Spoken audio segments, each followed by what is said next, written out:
Operation theatre আছে যন্ত্রপাতিও, তবে অ্যানেস্থেসিয়া বিশেষজ্ঞ না থাকায় হয় না কোনো অপারেশন। ঝিনাইদহের হরিণাকুণ্ডু উপজেলা স্বাস্থ্য কমপ্লেক্সে ৮ মাস ধরে চলছে এই অচলাবস্থা। শুধু তাই নয়, জনবল ও পরীক্ষাগারের সংকটে গাইনি সেবা সহ নানা সুবিধা থেকে বঞ্চিত উপজেলার বাসিন্দারা।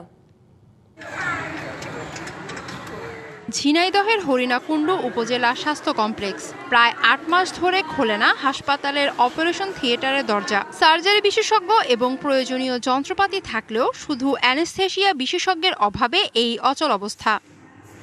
একই চিত্র গাইনি বিভাগেরও।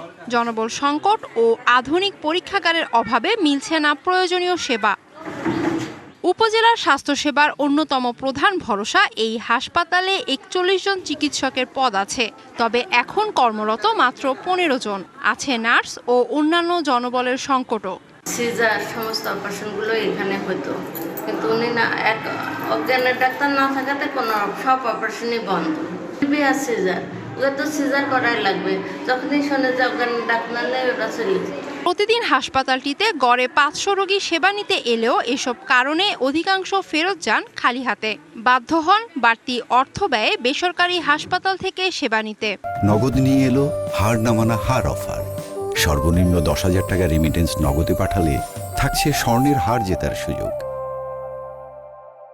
সিজার করে না, এখন সিজার রোগী আসলে অন্য হাসপাতালে পাঠিয়ে দেয়। অপারেশন থিয়েটার আছে কিন্তু অপারেশনটা হয় না, এটা অবশ্যই হওয়ার প্রয়োজন আছে। সরকার একটা সুযোগ সুবিধা পাওয়া যায় সেটা তো পাই নাই, বরঞ্চ ওখানে ভাড়া লাগছে, কেবিন ভাড়া লাগছে, ডাক্তারের এক্সট্রা করে টাকা দেওয়া লাগছে। সরকারের কাছে বারবারই অনুরোধ করতেছি আমাদের এই হসপিটালে দ্রুত যেন অপারেশন করার ব্যবস্থা সরকার করে দেয়। এখানে তো আলট্রাসাউন্ডের কোনো নাই, তো এখানে পরীক্ষার কোনো মেশিন বা কোনো কিছু তো নাই। তবে সংকট নিরসনে চেষ্টা চলছে। শিগগিরই সমাধানের আশ্বাস দিলেন উপজেলা স্বাস্থ্য ও পরিবার পরিকল্পনা কর্মকর্তা। ৭ জন আসার পরে আমাদের সেবাটা আগের থেকে এটা ত্বরান্বিত হয়েছে, কিন্তু আরও আমার সংকট আছে। যেমন বিশেষ আমার এখানে আরও ১১ জন মেডিকেল অফিসার পদ শূন্য আছে। যদি এই পদটা শূন্য পদটা যদি পূরণ করা হয়, সেক্ষেত্রে যে সেবার মানটা আমরা আরও বৃদ্ধি করতে পারবো। স্বাস্থ্যসেবার মান উন্নয়নে দ্রুত নেওয়া হবে কার্যকর পদক্ষেপ, এমনটাই চাওয়া হরিণাকুণ্ডু উপজেলার বাসিন্দাদের। DBC news desk.